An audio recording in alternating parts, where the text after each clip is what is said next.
A gente já está em agosto de 2025. Agora me responde uma coisa: você está realmente vivendo a vida que você queria viver ou está apenas vivendo no piloto automático? Acordar, trabalhar, resolver problemas. É tudo que a gente sabe fazer, dia após dia, e a gente acaba entrando no piloto automático. O problema é que se a gente fica no piloto automático, não tem como a gente esperar um resultado diferente fazendo sempre a mesma coisa, não é mesmo? A gente fica sempre à espera de um milagre, mas a verdade é que o universo não vai entregar nada novo se a gente não mudar as nossas atitudes. Eu sei exatamente como é essa sensação. Eu vivi e ainda vivo isso. E para a gente sair dessa roda, primeiro a gente precisa entender duas coisas que nos mantêm presos nela. A primeira é o medo e a segunda é a procrastinação. Os dois agem como guardiões da zona de conforto, são eles que nos mantêm presos aos nossos padrões atuais e impedem que a gente atinja novos patamares. Eles não são sentimentos, são apenas mecanismos. O primeiro guardião é o medo.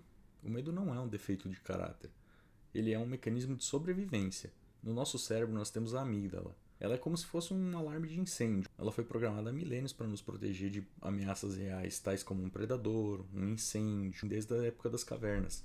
Mas sabe qual que é o problema? Ela não evoluiu junto com a gente, então ela ainda não consegue diferenciar o que é uma ameaça real do que é uma ameaça que a gente coloca como ameaça. Um post no Instagram, uma crítica de alguém que a gente não conhece. Sempre que você pensa em fazer algo novo, por exemplo, criar um canal no YouTube, começar a postar no Instagram, se declarar para aquela pessoa que você gosta, a sua amígdala dispara. Ela não entende que isso não é uma ameaça real. Ela não vê uma oportunidade de crescimento, ela vê risco, ela vê incerteza, ela vê perigo, e para te proteger ela começa a falar no seu ouvido.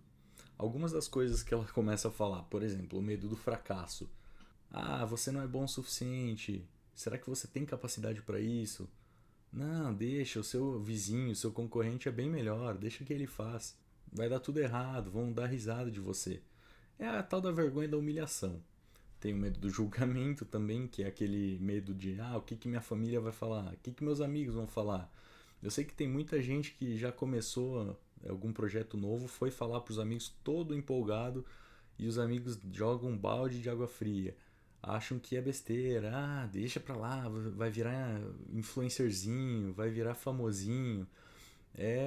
Às vezes a ameaça vem do lugar onde a gente menos espera. E graças ao nosso medo de não pertencer, a gente acaba mais uma vez engavetando os projetos. Também tem aquele medo do sucesso, ou seja, e se der certo? O que eu vou fazer? Como é que vai ser a minha vida? Eu vou ter que deixar de lado alguma coisa que eu gosto, algumas pessoas que talvez eu tenha no meu círculo de convivência? Como vai ser essa rotina nova? Como vai ser essa vida nova? O novo também assusta, principalmente o nosso corpo, que não consegue diferenciar o que é perigo real do que não necessariamente vai trazer uma consequência física pra gente, mas também vai tirar a gente da zona do conforto, que é onde o corpo gosta e quer estar. O medo, no fundo, é só um sistema imunológico, por assim dizer, que quer manter a gente no mesmo estado e no mesmo lugar que a gente já está, porque ele já conhece e já sabe que é seguro. Então, para que ir para o novo, né? O segundo guardião é a procrastinação. Eu não diria nem que ela é uma doença, ela é só um sintoma dessa doença. Se o medo é o estrategista, é como se a procrastinação fosse a linha de frente, fosse o soldado. A procrastinação é aquela desculpinha que você dá para, vou começar amanhã, não tenho ainda o equipamento correto, eu não tenho talvez o cenário correto, o cenário perfeito. E muitas vezes a gente vai se dando essa desculpa apenas com uma forma de fuga, uma forma de dizer, não, melhor não, deixa eu ficar aqui onde eu conheço, deixa eu ficar onde eu já estou confortável, onde eu sei o que pode e o que não pode acontecer. Mas aí a questão que a gente pode entrar é a seguinte, e até é uma frase atribuída a Einstein: como que a gente vai conseguir resultados novos se a gente faz sempre a mesma coisa? É um ponto a se pensar, porque se a gente faz sempre a mesma coisa, você não tem como esperar coisa diferente, assim como você não tem como saber o que vai acontecer, o que é ótimo também, apesar do nosso corpo começar a gritar por socorro. A gente não pode se prender sempre a fazer as mesmas coisas, porque não tem como você viver uma vida incrível vivendo sempre as mesmas coisas que você já está saturado muitas vezes.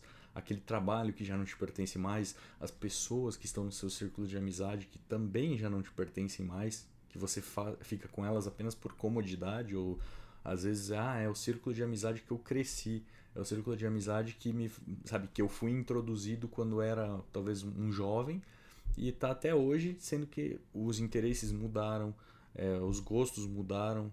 Você às vezes não tem mais interesse de sair, não tem mais interesse de ir pra balada, não tem mais interesse de fazer farra. Enquanto isso, seu grupo de amizades continua nessa mesma pegada e às vezes, como o natural do ser humano, a gente acaba não querendo é, deixar as outras pessoas chateadas com a gente e a gente acaba fazendo coisas, deixando a nossa verdade de lado para justamente conseguir atender esses amigos. Então, até quando a gente vai entrega a verdade, a nossa verdade, para satisfazer as outras pessoas? A procrastinação, na verdade, já não é uma emoção, ela é uma estratégia para regular os sentimentos e as emoções. A gente nunca procrastina para fazer uma atividade que a gente gosta. Por exemplo, se eu adoro fazer uma caminhada, adoro praticar um esporte, ou talvez sair com aquela pessoa que eu gosto. Pô, eu vou estar uma semana antes já ansioso, sabe? Eu vou ter aquela sensação de que, pô, eu quero fazer isso me faz bem, isso é legal pra mim. Então eu já começo a querer fazer aquela atividade horas, dias antes, muitas vezes. Já quando é uma atividade que eu não quero tanto fazer, por exemplo, uma reunião talvez difícil com o seu chefe, ou eu quero talvez ter uma conversa complicada com uma pessoa da minha família, conversa com um namorado, namorada, a gente sempre fica jogando pra frente, a gente fica postergando. Porque sempre que a gente fala, amanhã eu faço, pro cérebro é como se ele já tivesse dando um checkpoint naquele ponto. Então ele precisa daquele impulso dopaminérgico, daquela sensação de, pô, não, eu fiz. Então, sempre que tem essas conversas difíceis, o nosso cérebro fica louco por um alívio rápido. E o que é um alívio rápido melhor do que você falar, amanhã eu faço, sabe? É a promessa do algo futuro. É você tirar a responsabilidade de fazer agora para você jogar para o futuro uma ação que você precisaria tomar. Até porque a gente sabe que esse amanhã raramente chega, né? O amanhã vira depois de amanhã vira depois de amanhã. E no final a gente acaba procrastinando uma atitude, uma ação, algo que a gente precisa fazer para ontem. A gente acaba demorando muitas vezes uma semana ou mais. No momento que você fala, amanhã eu faço, vem um alívio na hora. É como se você fosse usando um cartão de crédito e fosse passando toda vez esse amanhã, essa compra para um momento futuro. Só que quando chega no momento futuro, você usa novamente o cartão para passar para frente e ficar sempre adiando esse pagamento. O problema é que você tem o prazer agora, só que depois vem com juros e a tarefa por fim ainda vai estar lá. Então você não se livrou dessa tarefa, você apenas postergou e piorou a situação. Agora você tem a dose extra da culpa e da pressão por não ter feito. E eu tô falando isso porque no fim foi algo que eu comecei a prestar atenção e comecei a mapear na minha vida. Esse canal, né, esse projeto no YouTube, já ficou engavetado por muito tempo. Eu posso contar, assim, pelo menos uns 5 anos desde que eu tive a primeira vontade, assim, a primeira ideia de criar um canal no YouTube. E, claro, na época era com um tema talvez um pouco diferente, né, pra...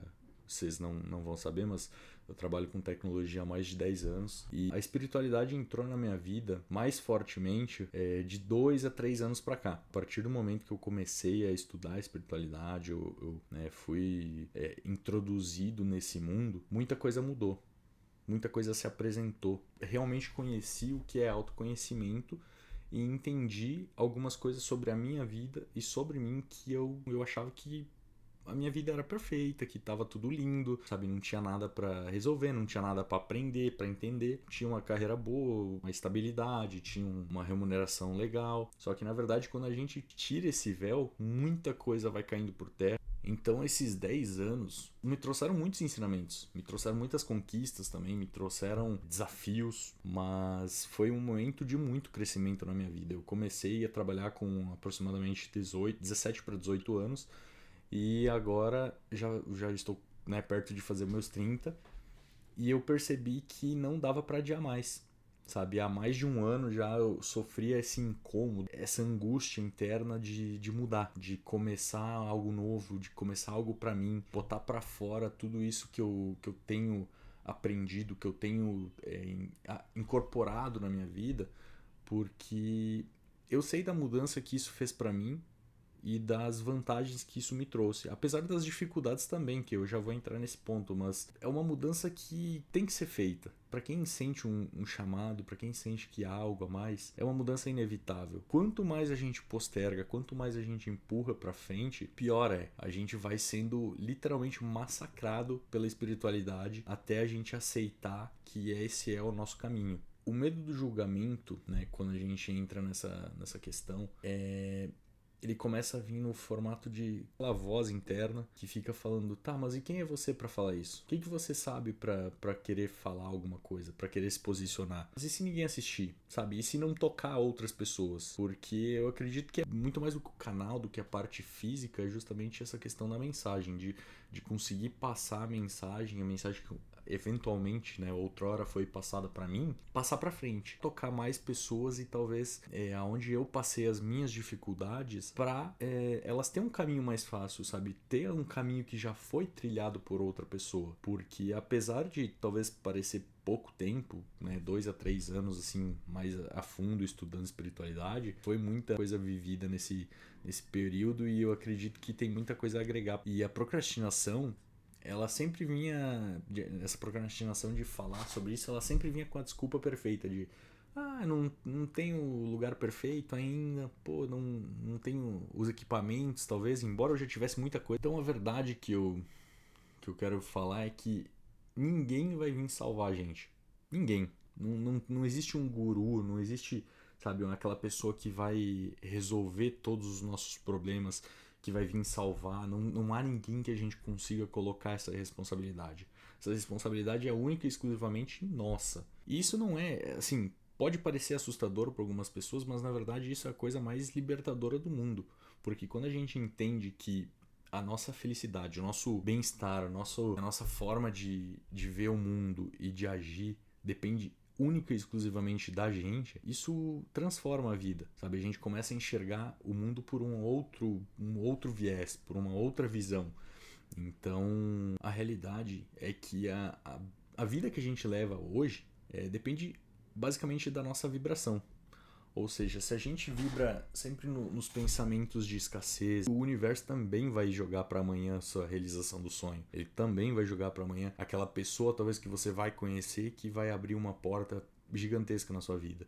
Não dá pra gente querer, por exemplo, vibrar na frequência da abundância, sabe, falando de riqueza material também, mas eu acredito que a abundância num sentido mais amplo da palavra, não tem como você vibrar nessa frequência se as suas ações também não forem condizentes. Tudo vai se corresponder na sua vibração. Ou seja, se você vai vibrar na escassez, o mundo vai ser escasso com você. E se você vibrar na abundância e tiver ações abundantes, ter atitudes abundantes, o mundo vai corresponder a isso. Então, para a gente chegar nessa realidade que a gente quer vibrar, ter uma vida abundante, ter uma vida livre, sabe? Não depender, talvez, de outras pessoas, no sentido de trabalho mesmo, de você ter chefe, ter aquela rotina engessada dia após dia, a gente precisa deixar espaço para o novo entrar. Não tem como você tentar aceitar, receber o novo se você já está cheio. Se você já tem, sabe, uma vida, uma mente cheia de crenças, uma mente cheia de sentimentos ruins, sentimentos negativos.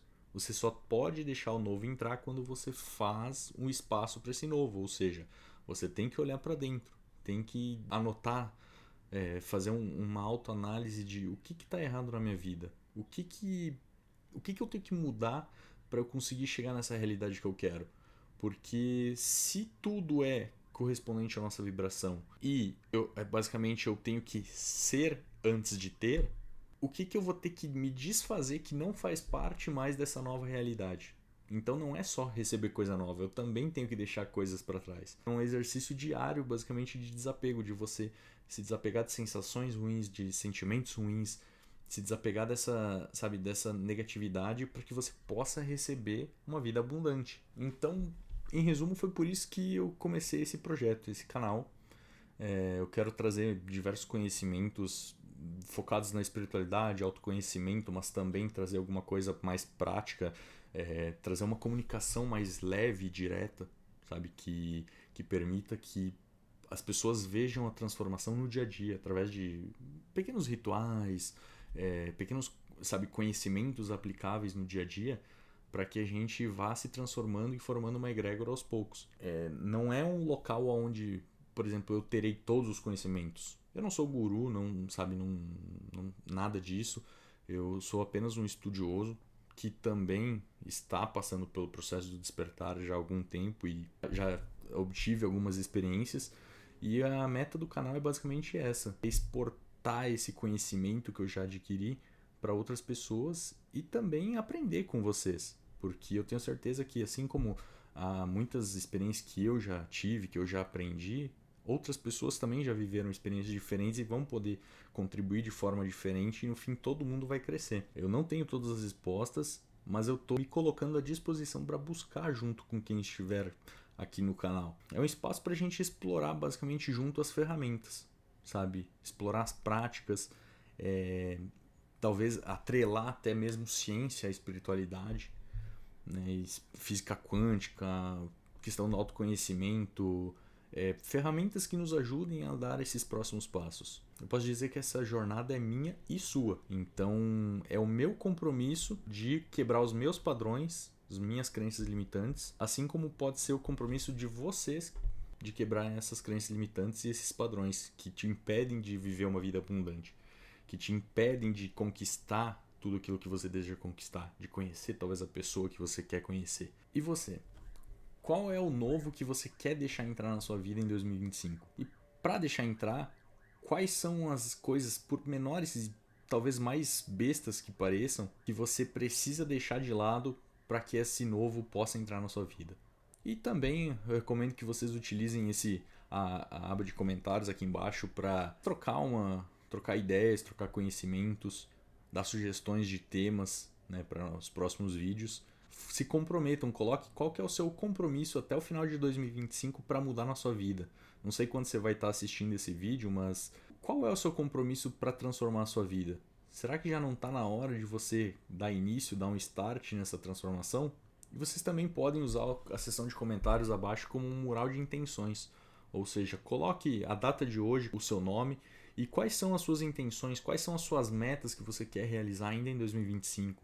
Qual é aquela promessa que você vem fazendo há tempos? A única forma que a gente tem de chegar, de alcançar coisas novas, é justamente botando à luz tudo isso que a gente quer materializar.